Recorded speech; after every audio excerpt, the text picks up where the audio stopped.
Okay जी, good evening. तो बताइए, start करते हैं।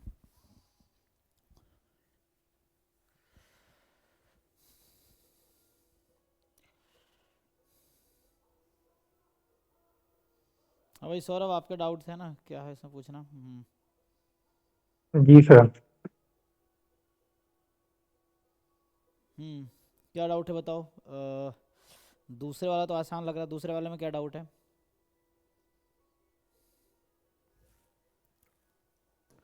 ये तो पहले भी लग रहा है, डिस्कस किया हमने।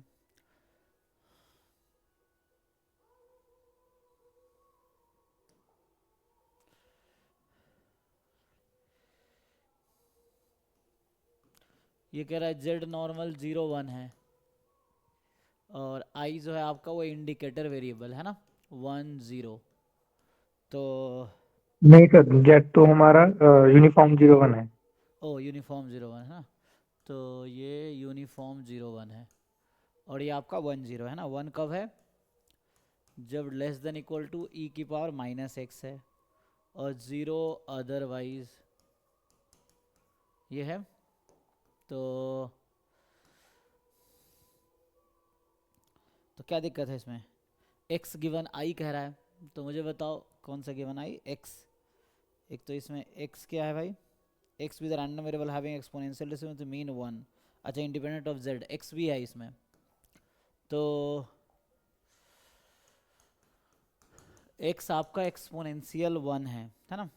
ठीक है, तो x एक्सपोनेंशियल 1 हो गया, और वो z से इंडिपेंडेंट है, और z है यूनिफॉर्म 0 1।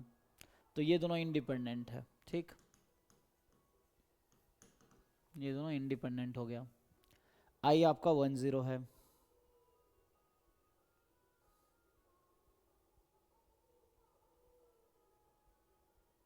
तो x गिवन आई का पीडीएफ पूछ रहा है ना। तो x गिवन आई का मतलब क्या है? मान लो x given i is equal to 1 ले लो, तो x की वैल्यू तो पॉजिटिव रहेगी ना। तो ये अदरवाइज का मतलब क्या हुआ?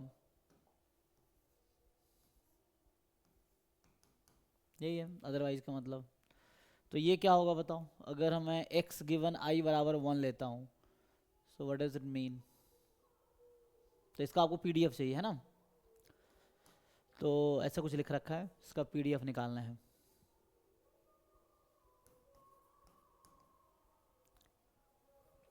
ठीक है। तो अगर मैं x given i is equal to 1 और i है z, तो z तो यूनिफॉर्म 0 1 है। तो आप जानते हो जो z का CDF होगा, मान लो कोई भी पॉइंट अगर z ही है, तो ये z हो जाएगा जो भी रहेगा, है ना। लेकिन ये 0 से 1 में होना चाहिए था। ई की पावर -x 0 से 1 है, 0 रखेंगे तो 1 होगा, इन्फिनिटी रखेंगे तो 0 हो जाएगी, है ना। ठीक है, तो 0 से 1 में है, तो ये ठीक है। इसमें होगा कि i बराबर 1 का मतलब हो गया z less than equal to e की पावर -x।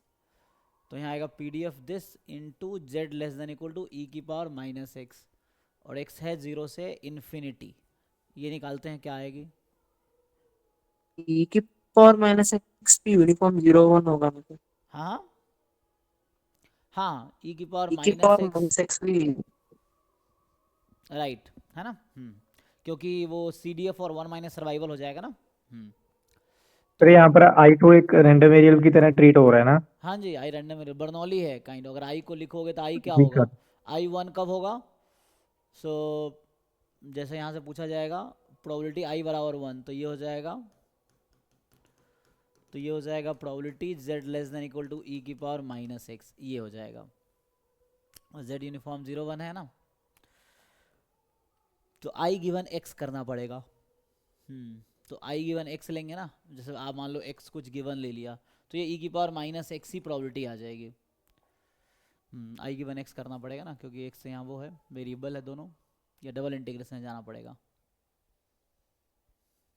इस तरीके। हाँ, आई रैंडम वेरिएबल है, तो उस तरीके से आ जाएगा। तो इसमें मेनली कर क्या सकते हो आप, अब आपको देखना है कि ठीक है, वो जो आप कह रहे थे ना, वो कह रहे थे कि हम जानते हैं ना CDF का डिस्ट्रीब्यूशन क्या होता है, यूनिफॉर्म 0 1, है ना। सो ई की पावर -x यूनिफॉर्म 0 1, तो ठीक है, आप सही कह रहे हैं। तो मेन आपको ये निकालना है कि आई अगर 1 है तो z less than equal to -x होगा, ई की पावर -x होगा।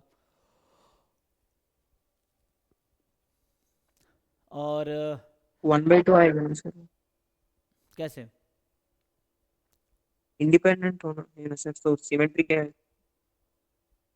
इंडिपेंडेंट जेड और एक्स है, आई और एक्स तो इंडिपेंडेंट नहीं है। हम हाँ, मैं बोल रहा हूँ कि प्रॉपर्टी आई इक्वल टू 1/2 आएगा। Probability I is equal to one. Property I अच्छा, इक्वल टू, ओके, तो अभी उसकी ज़रूरत नहीं है, वो तो यू कैन फाइंड दिस, है ना।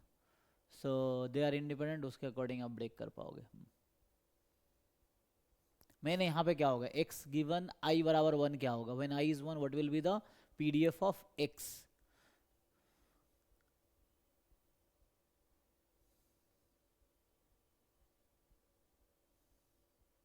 तो कहीं ना कहीं कह रहा है x given z less than equal to e की पावर माइनस एक्स, यही बोल रहा है ना। तो ज्वाइंट ले लो अपॉन मार्जिनल, तो यहाँ डिनोमिनेटर में आ जाएगी probability z less than equal to e की पावर माइनस एक्स, जो i बराबर 1 है, और न्यूमरेटर में इंटरसेक्शन रहेगा। तो वैसे x का सपोर्ट क्या होता है, एक्सपोनेंशियल है 0 से इन्फिनिटी, और z भी यहाँ पे है, तो z less than equal to e की पावर माइनस एक्स। यहाँ क्या होगा, PDF of z into PDF of x। अब यहाँ पे जैसे dz dx काइंड ऑफ ऐसा समझ सकते हैं आप। तो अगर आप ये निकालोगे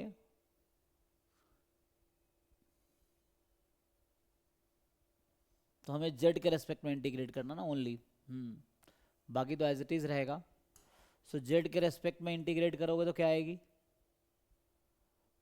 क्योंकि z less than equal to x होगा ना, e की पावर x, तो z की लिमिट आ जाएगी 0 टू e की पावर माइनस एक्स, ऐसा आ जाएगा। मैं इंटरसेक्शन ले रहा हूँ दोनों का, है ना, x का PDF into i less than equal to x. X तो 0 से इन्फिनिटी रहेगी, कोई दिक्कत नहीं है।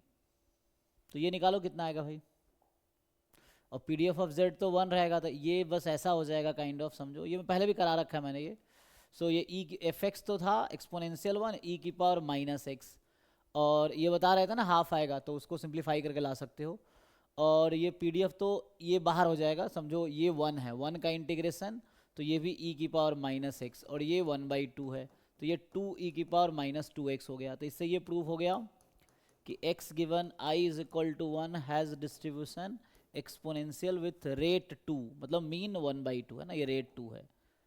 सो रेट 2 लिखो या मीन 1/2 लिखो, बराबर बात है। तो ये आ गया भाई, देखो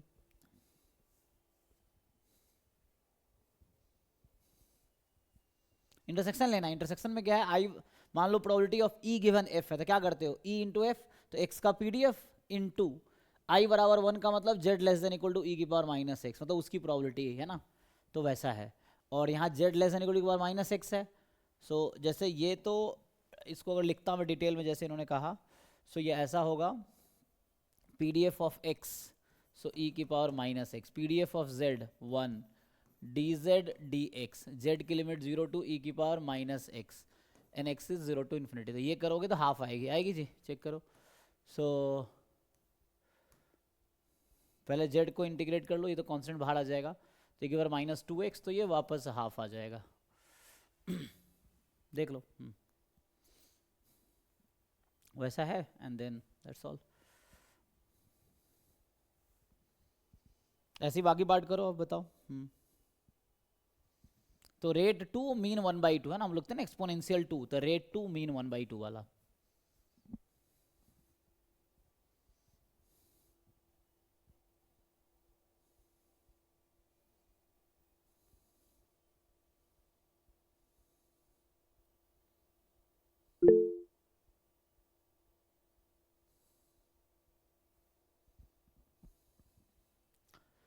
सो ओके भाई सौरभ, अगला क्या है इसमें, नेक्स्ट में देखो, बताओ क्या दिक्कत है। सर अगले में बी पार्ट है सिर्फ।